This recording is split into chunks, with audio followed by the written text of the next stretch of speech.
கர்த்தர் இந்த நாளிலும் இந்த வருஷம் துவங்கி கர்த்தர் 11 மாதங்கள் நம்ம கண்களை போல பார்த்து இந்த கடைசி மாதத்திலும் கர்த்தர் அவர் சமூகத்தில் அடையாளம் அவர் வார்த்தை கொடுக்க தந்த தயவுக்காக நான் நன்றி செலுத்துகிறேன். இந்த டிசம்பர் மாதம் முழுவதுமாக கர்த்தர் என்னோடும் உங்களோடும் பேச கண்டராக. இந்த நாளிலும் கர்த்தர் நம்மளை கிருபையா தயவா எல்லா சூழ்நிலைகளிலும் பாதுகாத்து கர்த்தர் இந்த நாளில் கொண்டு வந்து அவர் சமூகத்தில் கிருபையா நடத்தின தயவுக்காக நான் நன்றி செலுத்துகிறேன். கொடுக்க போகிற வார்த்தைக்காக ஒரு நிமிடம் கட்டளை சொல்றப்பா உங்களை துடிக்கிற சுவாமி.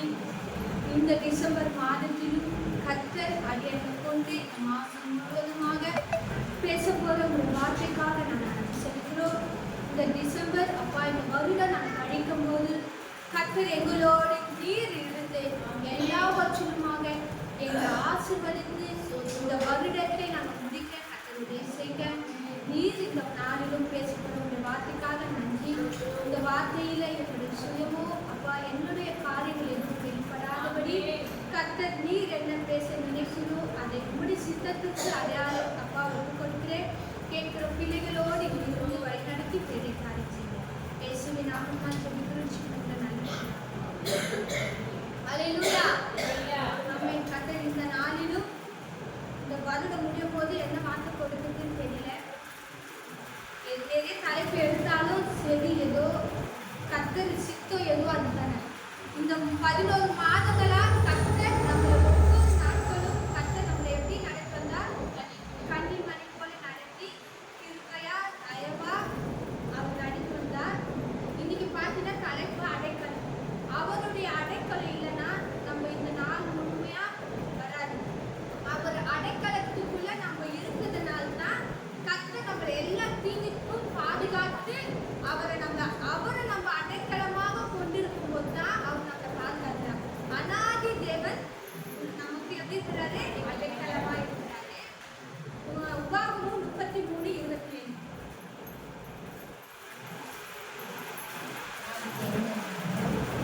33:27 அநாதி தேவனே உனக்கு அடைக்கலம், அவருடைய நித்திய புயங்கள் உனக்கு ஆதாரம். அவர் உனக்கு முன்னின்று சத்துருக்களை சுற்றி அவர்களை அழித்து போடு என்று கட்டளையிடுவார். ஆமே. அநாதி தேவனே உனக்கு அடைக்கலம். யாருக்கு? நமக்கு. அநாதி தேவனே நமக்கு எப்படி இருக்கிறாரா? அடைக்கலமா இருக்கிறாரு. அவருடைய நித்திய புயங்கள் நமக்கு ஆதாரம். அவர் உனக்கு முன்னின்று சத்துருக்களை உரைத்தி அவர்கள் அழித்து போட்டு உன்னை அவருக்கு என்ன பண்ணுவாரா? நம்மளுக்கு முன்பாக இருக்கிற எல்லா சத்துருக்களையும் கத்த என்ன பண்ணுவாரா? அழித்து கொண்டாரு. மனுஷனா இருந்தா நம்மளுக்கு எல்லாருக்கும் எப்படி இருக்கு? எல்லாருமே சத்துருவா இருப்பாங்க. எல்லாருமே சமாதானமா இருப்பாங்கன்னா இருக்க மாட்டாங்க. எல்லாருக்கும் ஒரு சத்துரு இருக்கு. அப்ப கத்த சொல்றாரு, அநாதி தேவனே எனக்கு அடைக்கலம். கர்த்தர் உங்களுக்கு முன்பாக இருக்கிற எல்லா சத்துக்களை இன்றைக்கு என்ன பண்ணுறா? அடித்து கட்டளை இருக்கிற தேவனா இருக்கிறார். நமக்கு வருகிற எல்லா விதத்திலும் நமக்கு நேரிடுகிற எல்லா சோதனைகளிலும் எல்லா பலவீனத்திலும் நம்மளுக்கு இருக்கிற எல்லா ஆபத்திலும் கர்த்தர் நம்மளுக்கு எப்படி இருக்கிறாரா? அடைக்கலமா இருக்கிறார். யார் விசுவாசிக்கிறீங்க? ஆமென். அவர் அடைக்கலம் நம்மளுக்கு இல்லைன்னா நம்ம இந்த இடத்துல நம்ம இருக்க மாட்டோம். நம்ம வாழ்க்கையில எவ்வளவு பிரச்சனை வந்தாலும் எவ்வளவு சோதனை எவ்வளவு கஷ்டம் இருந்தாலும் அவர் நம்ம வாழ்க்கையில அடைக்கலமா இருக்கிறதுனால தான் நம்ம இங்க இருக்கணும். இல்லைன்னா நம்ம சிந்தனைகள் நம்ம எல்லாம் ஒரு பிரச்சனைன்னு பார்த்தீங்கன்னா நம்ம சிந்தனையில நிறைய எண்ணங்கள் போவோம், இருக்குமா இருக்க மாட்டோமா அப்படி இருக்கும். ஆனா அவர் நம்மளுக்கு அடைக்கலமா இருக்கிறதுனால தான் நம்ம இந்த வருடம் முழுமையா அந்த எவ்வளவு நம்மளுக்கு கஷ்டம் இல்லாம துன்பம் இல்லாம இந்த வருடம் நம்மளுக்கு கழிக்குது. எல்லா நாளும் நம்ம சந்தோஷமா எல்லா தேவைகளிலும் பண தேவைகளிலும் நிறைவான ஆசீர்வாதத்தோடு நம்ம இருந்தோம் பார்த்தனா அப்படி கிடையாது. நிறைய சந்தோஷமா இருந்ததுல நிறைய பிரச்சனையோட தான் நம்ம இந்த வருஷத்தை நம்ம இந்த 11 மாதமா நம்ம என்ன பண்றாரு? கர்த்தர் நம்ம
ஜனத்துக்கு கர்த்தர் எப்படி இருந்தாரு? அடைக்கலமா இருந்தாரு. அந்த ஜனத்துக்கு அரணான கோட்டையுமா கர்த்தர் என்ன பண்றாரு? இருக்கிறாரு. இப்ப பாத்தீங்கன்னா இந்த மழையில கூட அநேக தேசங்கள், அநேக நாடுகள் கூட பாதிப்புல அநேக உயிர் பலி, அநேக இருக்க இடையிலாம இருக்கிறாங்க. ஆனா கர்த்தர் நம்மள எவ்வளவு அடைக்கலமா பாதுகாத்து வழிநடத்துறார். இந்த மழைக்கு நம்ம ஏரியால பாத்தீங்கன்னா தண்ணி இருக்கு. ஆனாலும் அந்த பாதிப்பிலிருந்து கர்த்தர் நம்மளுக்கு இந்த நாள்ல அடைக்கலமா இருந்து வானமும் பூமி என்ன பண்ணுமா? அதிரும். எதுக்கு அதிரம்னா அவருடைய சத்தத்திற்கு அதிரும். கெர்ச்சிக்கிற சிங்கத்தை போல கர்த்தர் சத்தமிடும் போது வானமும் பூமி எப்படி இருக்குமா? அதிரும். ஆனாலும் கர்த்தர் தம் ஜனத்துக்கு எப்படி இருக்கிறாரு? அடைக்கலமா இருக்கிறாரு. அடைக்கலமா இருந்து கர்த்தர் எல்லா காரியத்திலும் நம்மள என்ன பண்றாரு? விலக்கி பாதுகாக்கிறாரு. கர்த்தர் எந்தெந்த விதத்துல நம்மளுக்கு அடைக்கலமா இருக்கிறது ஒரு 3 காரியத்தை மட்டும் இந்த நாள்ல நான் பேச போறேன். முதலாவது பாத்தீங்கன்னா சிறுமைப்பட்ட ஜனத்துக்கு கர்த்தர் எப்படி இருக்கிறாரா? அடைக்கலமா இருக்கிறாரு. சங்கீதம் 9:9.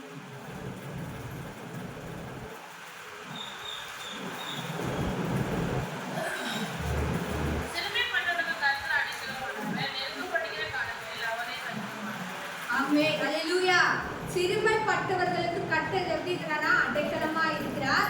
நெருக்கப்படுகிற காலங்களிலும் அவரே நம்மளுக்கு எப்படி இருக்கிறாரா? தஞ்சமா இருக்கிறார். இப்ப பாத்தீங்கன்னா சிறுமைப்பட்டவங்க நம்ம தான். அநேகர் கர்த்தர் இந்த தேசத்துல தெரிந்து கொள்ளப்படல. ஆனாலும் நம்மள என்ன பண்ணாரு? தெரிந்து கொண்டாரு. நம்ம கையில பணம் இல்ல, அவ்வளவு வசதி இல்ல, அவருக்கு தகுதியான பாத்திரமா நம்ம இல்லைன்னா கூட நம்ம சிறுமையை கர்த்தர் என்ன பண்ணாரு? கண்ணோக்கி பார்த்தாரு. நம்மள ஒரு நிமிஷம் அவர் கண்டதுனால சிறுமைப்பட்ட ஜனத்துக்கு கர்த்தர் எப்படி இருக்கிறாரா? அடைக்கலமா இருக்கிறாரு. இந்த நாளிலும் நம்மளுக்கு நம்ம குடும்பத்துக்கு கர்த்தர் எப்படி இருக்கிறாரு? அடைக்கலமா இருக்கிறாரு. நெருக்கப்படுகிற காலங்களிலும் அவரே தஞ்சமா இருக்கிறாரு. நம்மளுக்கு வருகிற நெருக்கத்திலும் கர்த்தர் தஞ்சமா இருக்கிறாரு. அதே 9:12 சங்கீதம் 9:12. ரத்தப்பழிகளை குறித்து அவர் விசாரணை செய்யும்போது அவர்களை நினைக்கிறார். சிறுமைப்பட்டவர்களை கூப்பிடுவதை மறவார். ஆமே. ரத்த பழிகளை குறித்து அவர் விசாரணை செய்யும் போது அவைகளை நினைக்கிறார். சிறுமைப்பட்டவர்களுடைய கூப்பிடுதலை கர்த்தர் என்னாலும் மறக்க மாட்டார். நம்மளுடைய சத்தத்தை கர்த்தர் ஒரு நாள் என்ன பண்ண மாட்டாரா? மறக்கவே மாட்டாரு. நம்ம எந்த நிலைமையில இருந்தாலும் கர்த்தர் நம்ம கூப்பிடுதலை கேட்கிற தேவன். கர்த்தர் நம்ம அடைக்கலமாய் சிறுமையிலும் இருந்தாலும் கர்த்தரை நம்ம எப்ப கூப்பிட்டாலும் அவர் நம்ம சொல்ற ஒவ்வொரு விஷயத்தையும் அவர் ஒரு நாளும் மறந்து அதை தள்ளவே விட மாட்டார். நம்ம கூப்பிடுற அந்த சத்தத்துக்கு அவர் செவி கொடுக்குறாரு. நம்ம என்ன கேட்கிறோமோ அது அவர் பாதத்துல இருக்குது. அது ஒருபோதும் நம்ம கர்த்தரை பண்ண மாட்டா, மறப்பதே இல்லை. சங்கீதம் 140:12.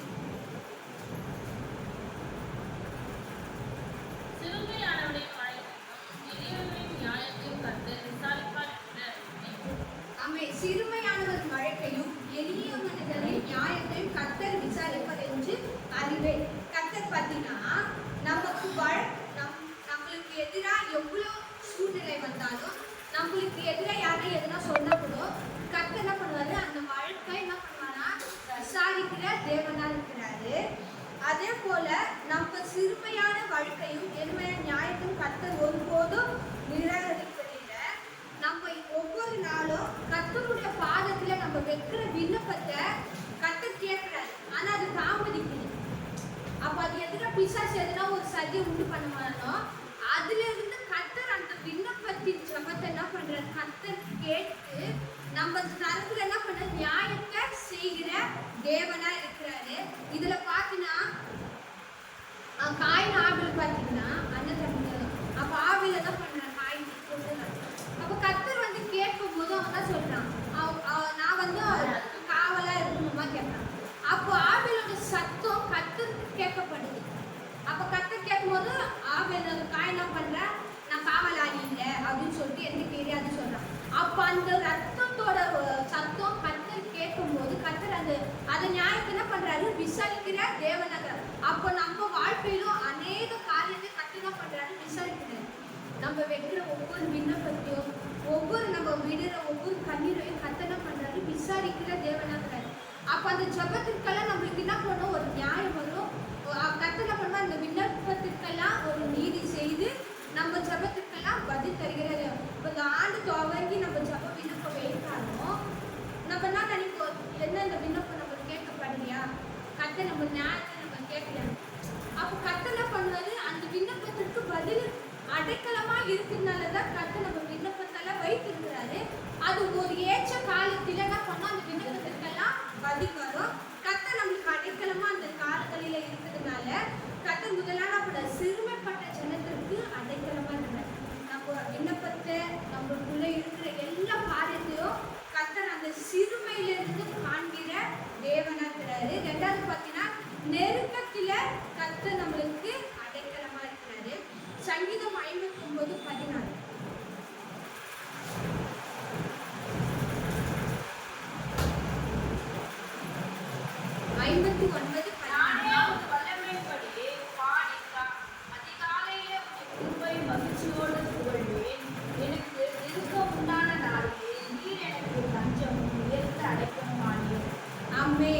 நானே உம்முடைய வல்லமையை பாடி காலையிலே உம்முடைய கிருபையை மகிழ்ச்சியோடு புகழ்வேன்.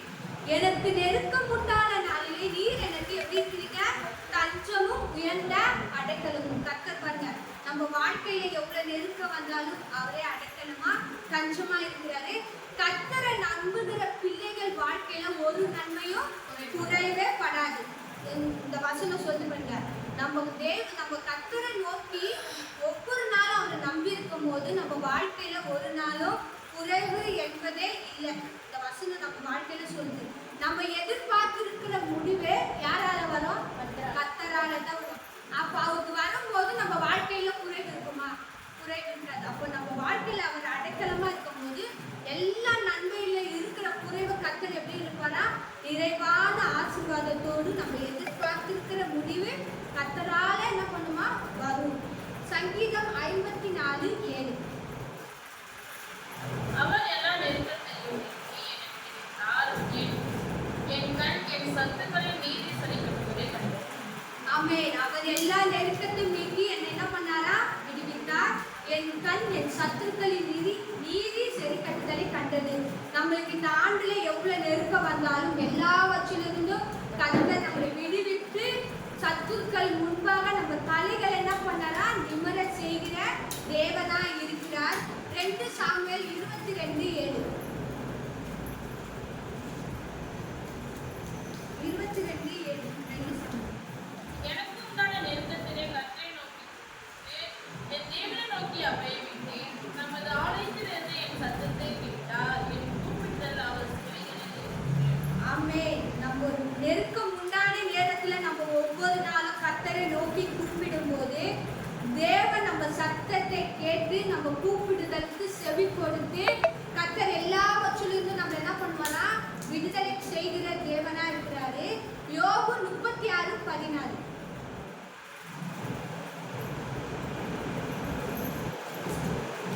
36:16. அப்படியே அவர் உங்களையும் நெருக்கத்தினின்று விலக்கி ஒடுக்கமில்லாத விசாலத்திலே வைப்பார். உம்முடைய போஜன பந்தி கொழுமையான பதார்த்தங்களால் நிறைந்திருக்கிறது. ஆமென். கர்த்தர் பார்த்தீங்களா, நம்மளுக்கு இருக்கிற எல்லா நெருக்கத்திலிருந்து நம்மளை விலக்கி ஒடுக்கம் இல்லாத விசாலத்திலே நம்மள என்ன பண்ணுவாரா வைக்கிற தேவனாங்கிறாரு. நம்ம சாப்பிடுற எல்லா ஆகாரத்திலும் கர்த்தர் என்ன பண்ணுவாரா கொழுமையானதை தான் நம்மளுக்கு என்ன பண்ணுவாரா தருகிறாரு. அவர் தருகிறதா நம்மளுக்கு எப்படி இருக்கிறாரு, அவரு அடைக்கலமா இருக்கிறாரு. யோனா பார்த்தீங்கன்னா கர்த்தர் சொல்றதை கேட்காம அவருக்கு அவர் பேச்சு கீழ்ப்படையமா என்ன பண்ணாரு, அவர் சொன்ன தேசத்துக்கு யோனா என்ன பண்ணல போல. ஆனாலும் அவருக்கு ஆபத்து அந்த இடத்துல உண்டாயிடுச்சு.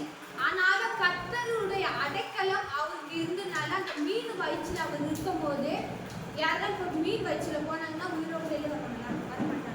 ஆனா கர்த்தர் பேச்சு அவர் கேட்காம கீழ்ப்படையாம போனாலும் கர்த்தர் அந்த நெருக்கத்தில் என்ன பண்ணாரு, கர்த்தர் யோனாவின் சத்தத்தை கேட்டு அந்த மீன் வயிற்றுல அவர் என்ன பண்ணாரு அடைக்கலமா கொண்டதுனால அப்போ மீன் வயிற்றுல இருந்து அவர் வெளியே வந்தார். கர்த்தர் யோனாக்கு அந்த அடைக்கலத்தை தந்தார். அதே போலத்தான் நம்ம வாழ்க்கையிலும் அநேக நெருக்கங்கள் அநேக விசாலமான இடத்திலும் கர்த்தர் நம்ம என்ன பண்ணாரு, நம்ம குடும்பத்தையும் நம்மளையும் நம்ம தேவைகள் எல்லாத்தையும் என்ன பண்ணாரு கர்த்தர் அவரை நம்ம முன்பாக அடைக்கலமா வைக்கும் போது எல்லாவற்றையும் நம்ம என்ன பண்ணாரா விடுவித்து காப்பாரு. மூன்றாவது பார்த்தீங்கன்னா எல்லா இக்கட்டிலிருந்து கர்த்தர் நம்மளுக்கு எப்படி இருக்கிறாரா அடைக்கலமா இருக்கிறாரு. நீதிமொழிகள் 11:8. துன்மார்க்கன் விருதா வேலை செய்கிறான், நீதியை விதைக்கிறவனோ வெகுமலனை பெறுவான்.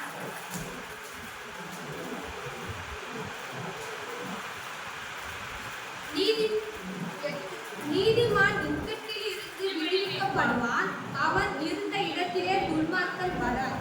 பாத்தீங்களா, நீதிமான் இக்கட்டில் இருந்து விடுவிக்கப்படுவான், அவன் இருந்த இடத்திலே யார் வரமாட்டானா துன்மார்க்கன் வரமாட்டார். அப்போ நம்ம வாழ்க்கையிலும் கர்த்தர் இருக்கும்போது நம்மளுக்கு எதிரே எந்த துன்மார்க்கமும் எந்த பிரச்சனையும் எந்த வியாதியும் வந்தாலும் கர்த்தர் நம்மளுக்கு எப்படி இருக்கிறாரு அடைக்கலமா இருக்கிறாரு. நோவாவை பார்த்தீங்கன்னா அவங்க குடும்பத்தை கர்த்தர் என்ன பண்ணாரு பாதுகாத்தார். இந்த உலகத்தை அழித்தாலும் கர்த்தர் அந்த நோவாவின் நீதியை கண்டு என்ன பண்ணாரு அவங்க குடும்பத்தை அவர் கூட இருந்த மிருக ஜீவன்கள் எல்லாரும் 40 நாள் மழை பெய்ந்தாலும் அந்த குடும்பத்துக்கு தேவைகளை கர்த்தர் என்ன பண்ணாரு தந்து பாதுகாத்து அந்த கப்பலிலும் கர்த்தர் எல்லாவற்றும் ஆசீர்வாதித்து அவங்களை என்ன பண்ணாரு பாதுகாத்தார். எதுக்கு கர்த்தர் அவங்க உண்மையை கண்டாரு நீதியை கண்டதுனால கர்த்தர் பண்ணாரு அவங்க குடும்பத்திற்கே அடைக்கலமா இருந்தாரு. அதே போல நம்ம வாழ்க்கையில கர்த்தர் நம்ம குடும்பத்துல எப்படி இருக்கிறாரு அடைக்கலம் உள்ள தேவனா இருக்கிறாரு. இந்த வருஷம் துவங்கி ஒவ்வொரு மாதமும் கர்த்தர் நம்ம வாழ்க்கையில அடைக்கலமா இருந்தாரு. இதுக்கப்புறமா நம்மளுக்கு எப்படி இருப்பாரு அடைக்கலமா இருப்பாரு. எவ்வளவு நெருக்கம் வந்தாலும் இக்கட்டு வந்தாலும் சூழ்நிலை வந்தாலும் பலவீனம் நம்ம வாழ்க்கையில எவ்வளவு இந்த வருஷம் எண்டுல கூட நம்மளுக்கு பிரச்சனை வரும் பலவீனம் வரும். ஆனாலும் கர்த்தர் எல்லாவற்றிலிருந்து நம்மளுக்கு அடைக்கலமா இருக்க போது எல்லாத்திலிருந்தும் கர்த்தர் நம்மளை பலப்படுத்தி சிறப்படுத்தி நம்ம என்ன பண்ணாரா நினைப்பார். அதற்கு முதலாவது நம்மளுக்கு அடைக்கலமா யார் இருக்கணும் கர்த்தர் இருக்கணும். கர்த்தர் இந்த வார்த்தை மூலமாக இந்த நாளிலும் நம்மளோடு பேசினதற்காக கண்களை மூடி துணிக்குமப்பா உங்களை நன்றி செலுத்துகிறோம். இந்த நாளிலும் எங்களுக்கு நீர் அடைக்கலமாய் கிடைத்ததற்காக நாங்கள் நன்றி செலுத்துகிறோம். எங்க வாழ்க்கையிலே நீர் அடைக்கலமா வந்ததற்காக நன்றி. எங்களோடு நீர் இருந்ததுக்காக நன்றி செலுத்துகிறோம். அப்பா நீர் அநேக பிள்ளைகள் வாழ்க்கையில அடைக்கலமா வந்தீங்க, எங்க வாழ்க்கையில வந்தீங்க. எங்க எல்லா அப்பா நெருக்கத்திலும் இக்கட்டிலும் எங்களுக்கு துணையா இருந்து எங்களை பாதுகாத்து இந்த நாளிலும் எங்களோடு இருந்ததற்காக நன்றி செலுத்துகிறோம். இந்த நாள் வார்த்தையை அப்பா கேட்டு ஒவ்வொரு பிள்ளைகளுக்காக நன்றி. அப்பா உங்க வாழ்க்கையில் இருக்கிற எல்லா துயரத்திலிருந்தும் அப்பா பலவீனத்திலிருந்து இக்கட்டிலிருந்து கர்த்தர் நீ அடைக்கலமாய் கொண்டு வந்ததுக்காக நன்றி செலுத்துகிறோம். இந்த நாள் எங்களோடு பேசின கிருபைக்காக நன்றி. என் மனத்தில் எல்லா வச்சு காத்து இயேசுவின் நாமத்தினால் ஜெபிக்கிறோம்.